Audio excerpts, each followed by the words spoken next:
Okay.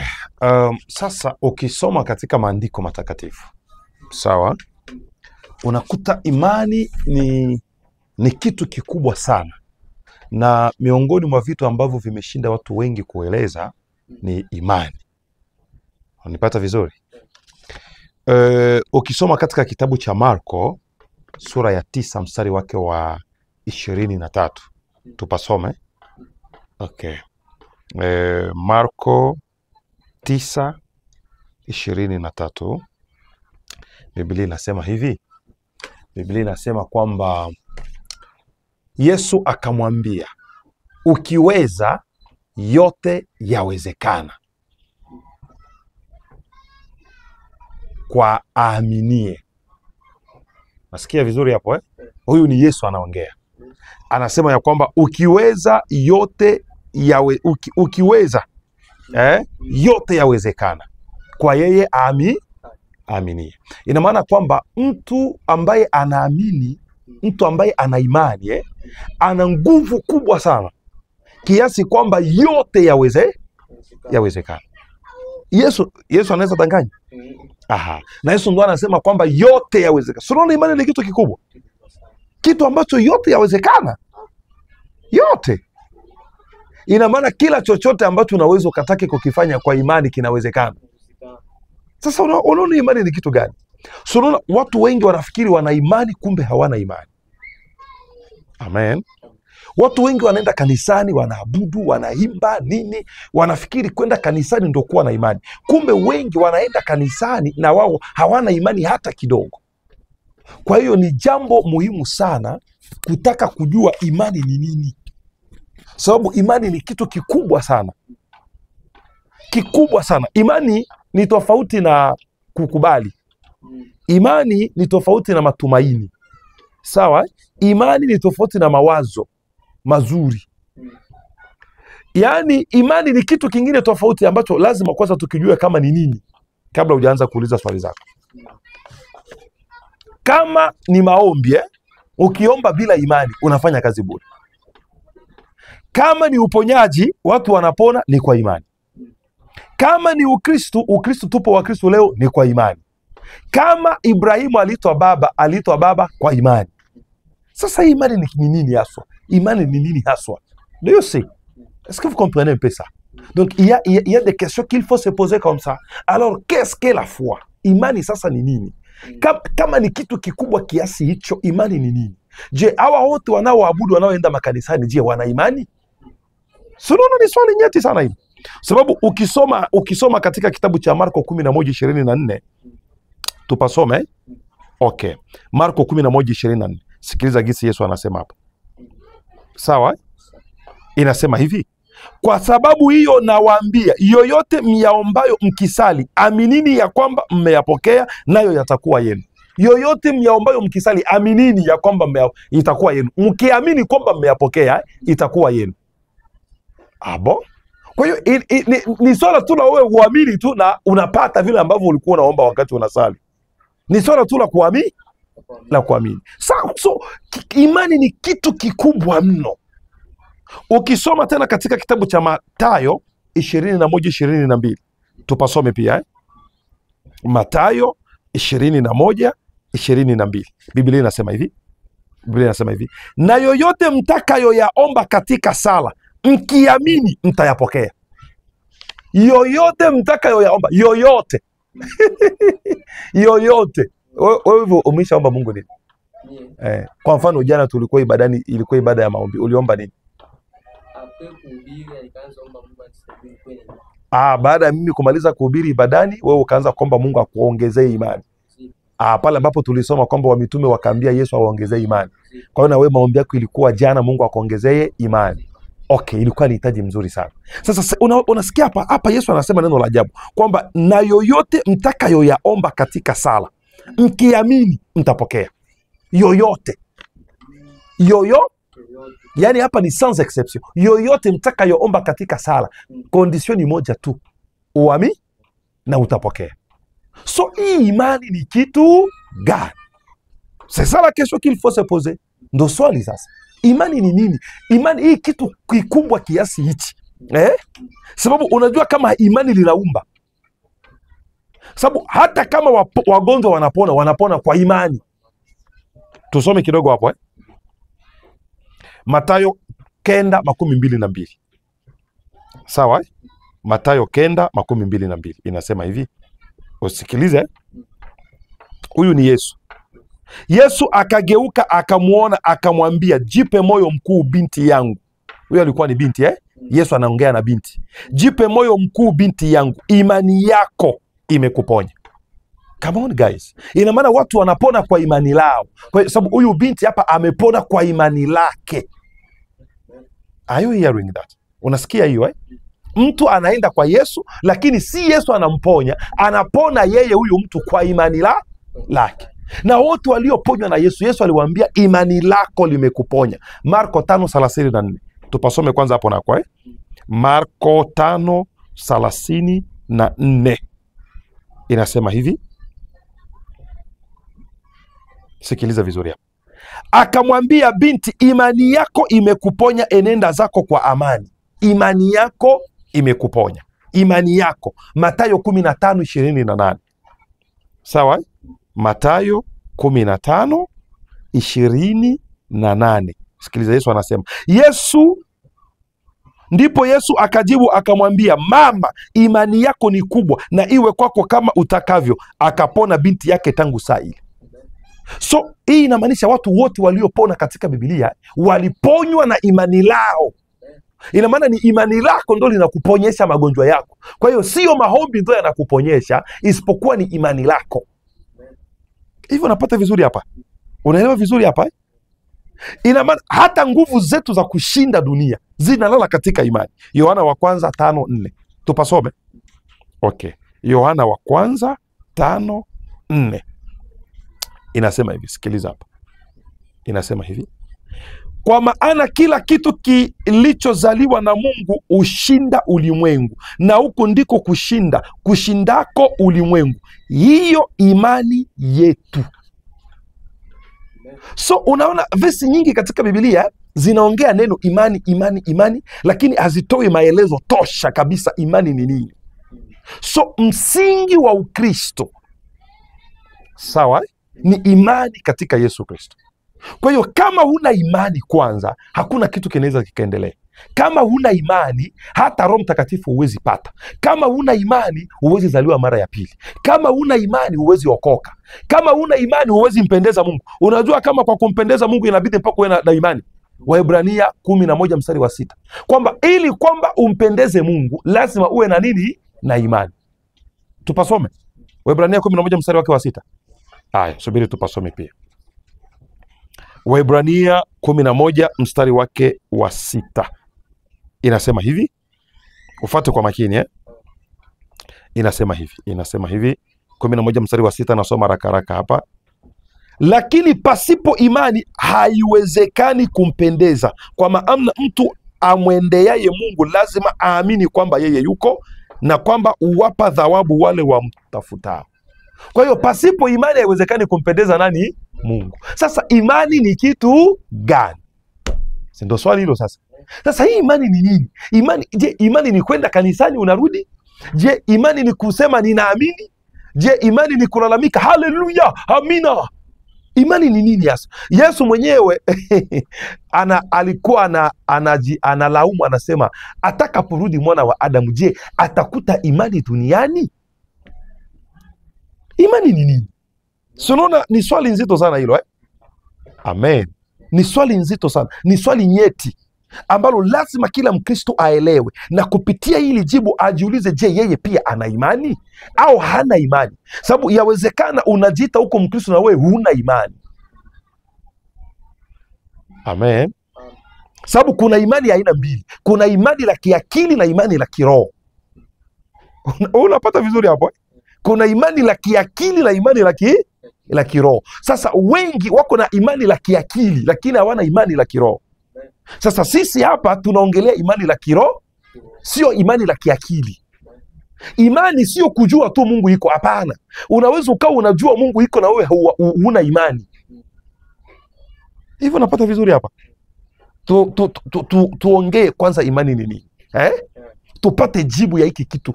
Qu'est-ce que la foi exactement? Je, imani ni kuomba sana? Je, imani ni kufunga sana? Je, imani ni kuhubiri? Imani ni kutoa sadaka? Imani ni nini? Imani ni kukubali Yesu Kristo ni mwana wa Mungu? Imani ni nini haswa? Na hiyo imani ni kitu gani? Mbona hatuelewi? Sasa kuna verse ambayo itatusaidia, ni Waebrania hii 11. Hiyo Waebrania 11 ukianza mstari wake wa kwanza, tupasome kwanza sababu hapa patatupatia mwanya wa kuanza kueleza imani kama ni kitu gani. Waebrania 11 mstari wa kwanza inasema hivi: basi imani ni kuwa na hakika ya mambo yatarajiwayo, ni bayana ya mambo yasiyoonekana. Lakini bado mpaka hivi hapo paangali kuchanganikiwa. Narudilia tena kupasoma. Imani ni kuwa na hakika ya mambo yatarajiwayo, ni bayana ya mambo yasiyoonekana. Nieleze kwanza vizuri hapo. Sawa? Imani ni kuwa na hakika ya mambo yatarajiwayo. So unajua mambo yatarajiwayo ni mambo yenye haiko. Yenye haiko pale in present. Lakini unatarajia yale mambo itakuja. Una matarajio ya yale mambo. So kuwa na uhakika wa mambo ambayo unatarajia, bayana ya mambo yasiyoonekana. Yani uwe bayana ya mambo yasiyoonekana, ndo imani. Sasa ili uelewe vizuri, nitakupa mfano. Imani sio miwasho. Imani sio haleluya Bwana Yesu. Hapana. Ndugu Branham wakati anaombea watu wengine walikuwa wanakuja kwenye mstari wa maombi na wakifanya haleluya, anamwambia hapana, tulia, unasumbua imani. Alikuwa anambia unasumbua imani, unaweza usipone, wewe tulia. Imani sio kutetemeka, nimeona Bwana. Hapana. Imani ni kitu iko calm, simple, lakini very strong. Nikupe mfano kwanza mmoja haraka. Hivi ukitoka hapa nyumbani kwangu, si unaamini 100% utarudi kwenu?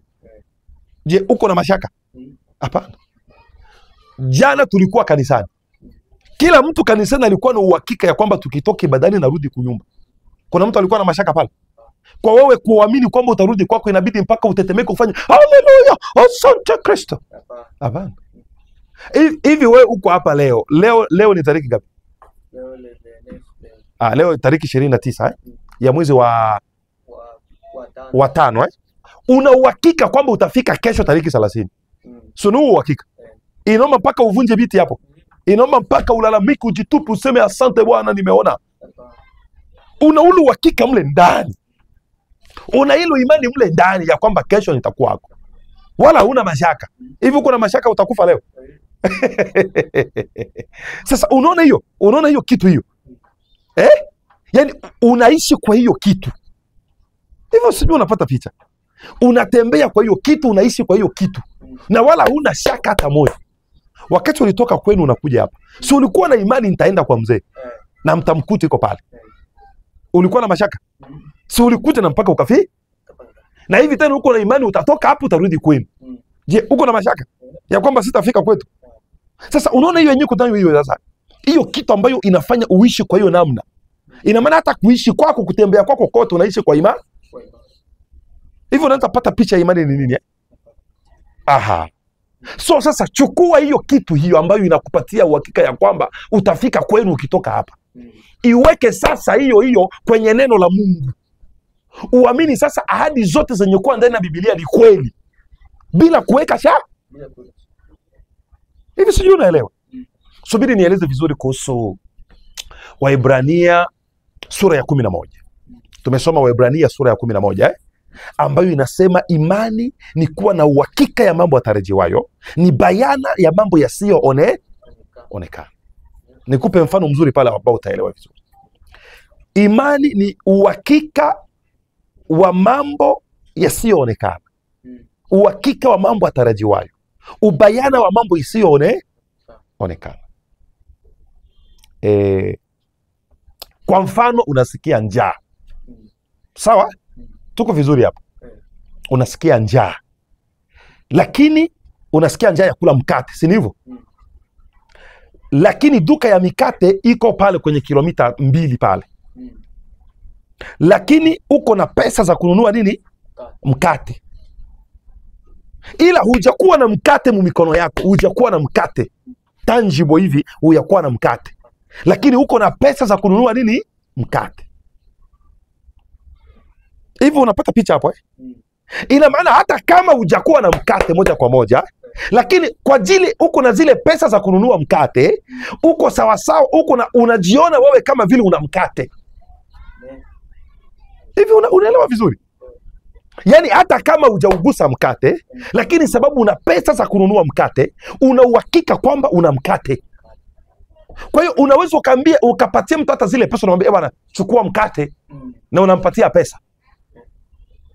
Sio mkate ule wa farini ule tangible, unampa pesa za kuenea kununua mkate, na zile pesa unaziita mkate. Kuna mtu alifika hapa mimi juzi kuja kusalimia mke wangu. Akasema pastor, mke wako tangu azai sijafika kukusalimu. Nimekuja kuwasalimu. Nikamwambia haya, karibu.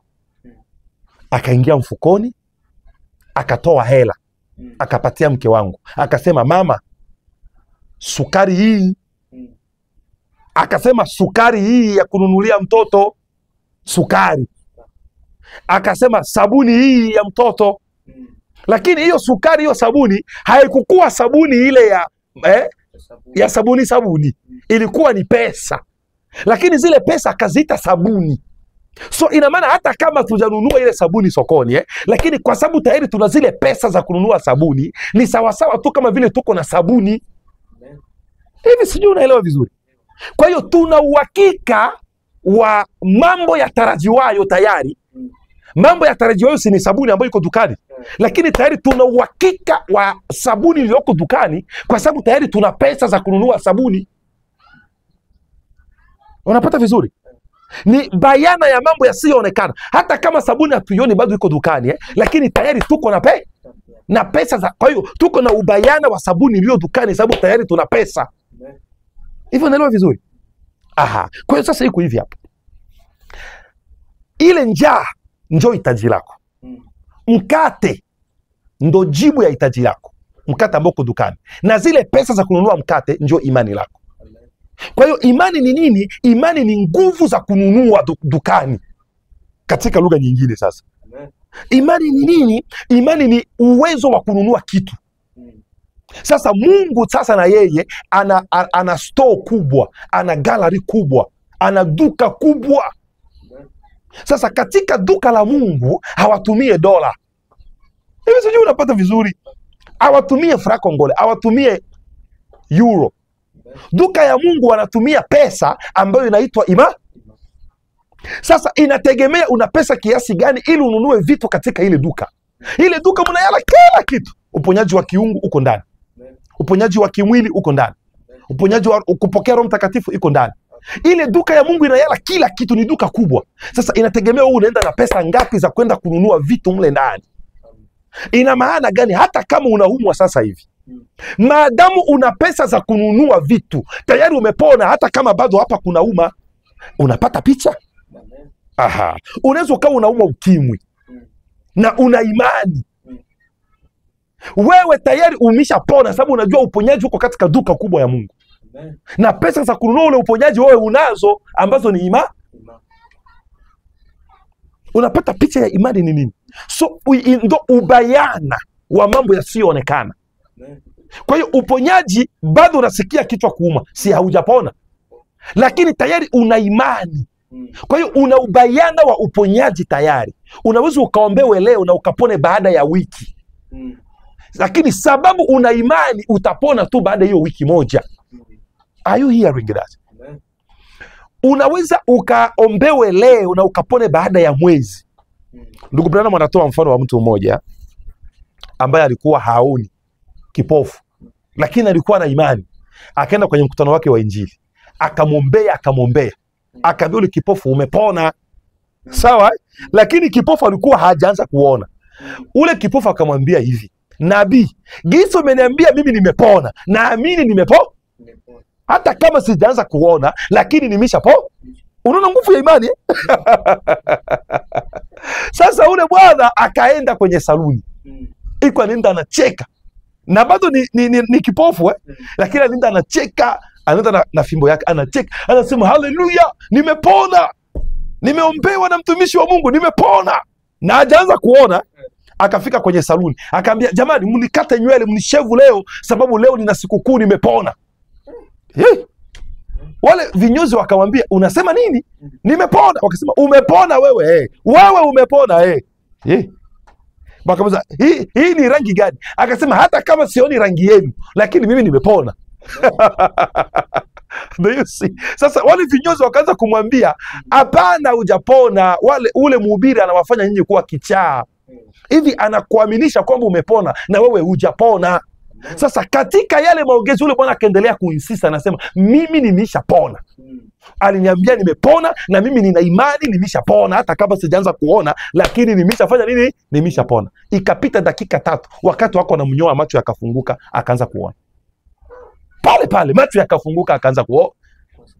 Akaruka akasema, wow! Vous voyez la puissance de la foi. Unaona nguvu ya imani. Sasa uliza watu wale makanisani, je, wana hiyo imani? Wakati fulani ndugu Branham anaenda kuombea mgonjwa fulani.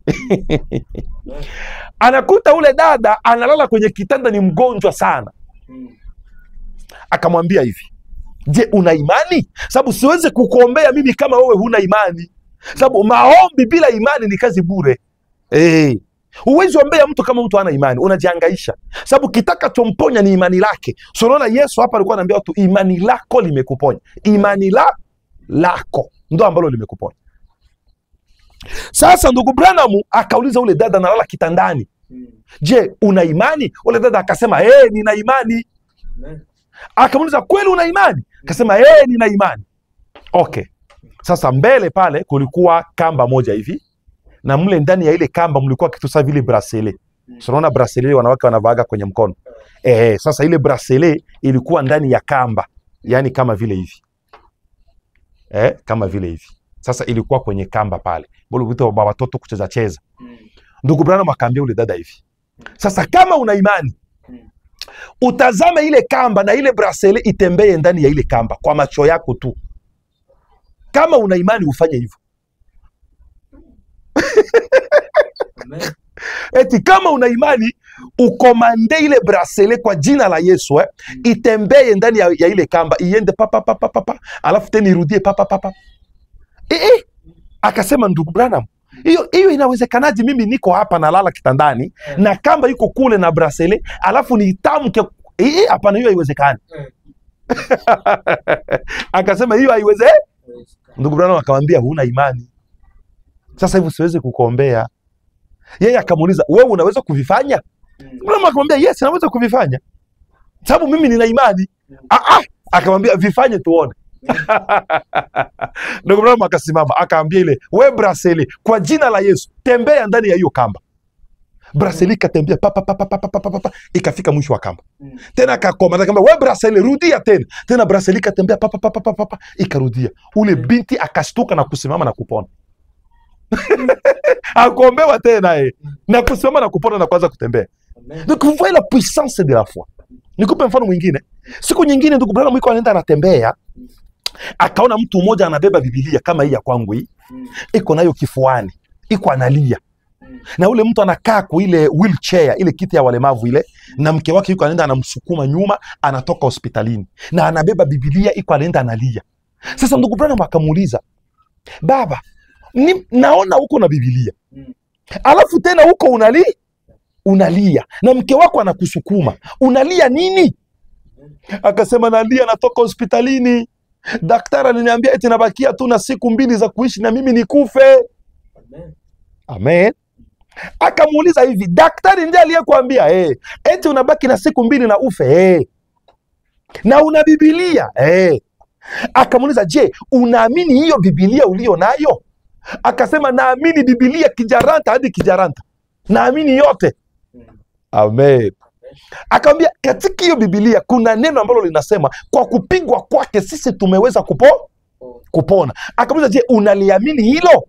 Akasema, ndio naliamini. Akamuuliza, jina lako ni nani? Akasema, kwa mfano, jina langu ni John.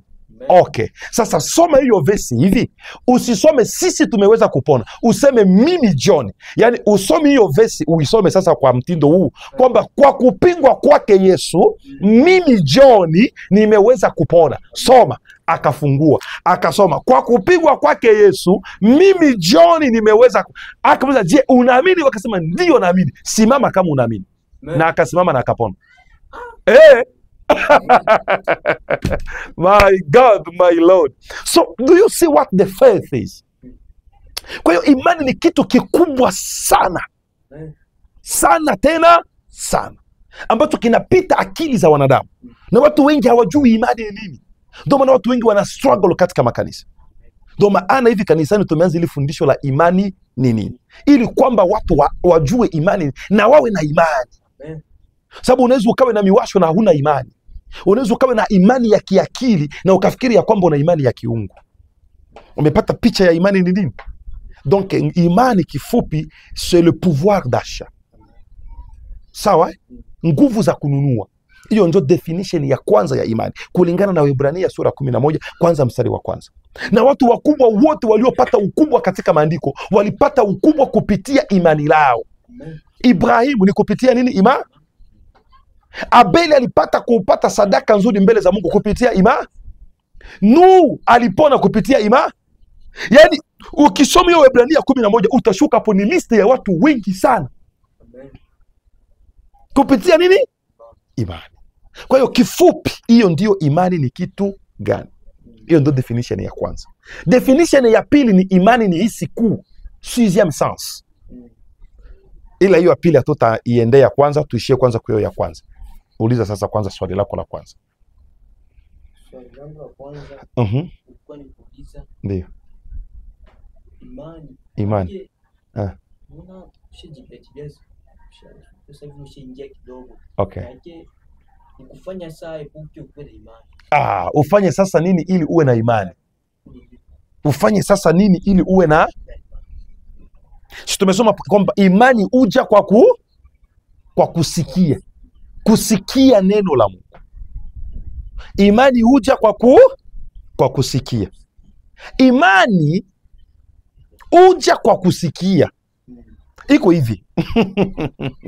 Wow, unajua mimi napenda sana mambo ya kiroho. Imani, kila mtu amezaliwa na imani. Imani ni hisi ambayo Mungu ameweka katika kila mwanadamu. Sababu kuna imani na kuna karama ya imani. Ni mambo mawili tofauti. Sasa ile imani iliyo ndani yako, sawa? Inakuja au inafufuliwa au inaelekea Mungu kwa kusikia neno la Mungu. Kwa nini vile imesema imani huja kwa kusikia neno la Mungu? Sababu gani? Kila maneno ambayo unaambiliwa yanaweka imani ndani yako. Hivi ukiambiliwa maneno mabaya kuhusu mchungaji wako, utaamini yale maneno mabaya na utamchukia hata kama ni ya uongo. Ndio maana upaswe kusikiliza kila kitu kwenye masikio yako, sababu kila unachokisikia ndio kinaleta imani ndani yako. Hivyo unapata picha? Kwa hiyo lazima usikie mambo ya Mungu tu, sababu ukisikia tu mambo ya Mungu yatajenga imani la kiungu ndani yako. Kwa hiyo upateje imani kwa Yesu Kristo? Ni kusikia maneno ya Yesu Kristo. Kwa hiyo Yesu akiongea unayasikia, Yesu anaongea unasikia. Unajua kusikia ni nini katika Biblia? Katika Biblia kusikia si hii kusikia na hii masikio ya kimwili. Katika Biblia kusikia maana yake kusikia na masikio ya kiroho. Kwa hiyo imani huja kwa ndio kwenye imani inatoka pale. Kwa hiyo jikaze kusoma neno, kusikia neno, imani itaota. Umepata jibu la haraka haraka hapo? Aha. Sasa Mungu anafanya kazi gani? Sasa nimekuambia kila mtu ana imani. Sababu tunaishi sote kwa imani. Hakuna mtu ambaye hana imani. Kila mtu ana imani. Sasa Mungu anapoingia ndani yako, anatransforme ile imani ya kiakili, anaiweka kuwa imani ya kiungu. Lakini hata imani ya kiakili ina uwezo wa kufanya miujiza. Imani ya kiakili ina uwezo wa kufanya nini? Miujiza. Imani ya kiakili inaweza ikaponya wagonjwa. Imani ya kiakili inaweza ikafanya mambo makubwa sana. Sasa kama imani ya kiakili, sababu Yesu aliambia wanafunzi wake kwamba kama mngekuwa na imani kama chembe ya haradali, mbegu ya haradali. Ushaona mbegu ya haradali? Mimi niliona nilipokuwa Dar es Salaam. Nikamoja ka mbegu kadogo ka haradali. Eti kama mngekuwa na imani kama mbegu ya haradali, mngeambia mlima ng'oka. Sasa mimi nilipokuwa Dar es Salaam, kule kuna miti mingi ya haradali, wakanipatia kale kambegu, wakaniambia, mchungaji, angalia mbegu ya haradali ambayo Yesu anaambia wanafunzi wake, ukiwa na imani kama haka utaambia milima ng'oka. Kale ni kadogo. Ina maana watu hawana imani hata kama kale kambegu ka haradali. Imani ni kitu cha ajabu sana sana, tena sana, zaidi ya gisi watu wanavyofikiria. It's a very powerful. Imani ina nguvu sana na ni hisia kubwa sana. Ndio maana niliuliza watoto wangu hivi, kwa mfano, unaona hii hapa, hii ni rangi gani? Hii ni noir, ni nyeusi. Si unaamini Yesu? Hii si ni nyeusi? Hii nyeusi umeiona na nini? Si umeona na macho yako? Macho yako inakwambia hii ni nyeusi. Una uhakika kabisa hii ni nyeusi. 100% unajua hii ni nyeusi. Wala ushakia unasema hii ni nyeusi. Sasa Yesu akija anakwambia hii ni nyeupe. Utaamini nini? Utaamini macho yako au utaamini Yesu? Utaamini Yesu.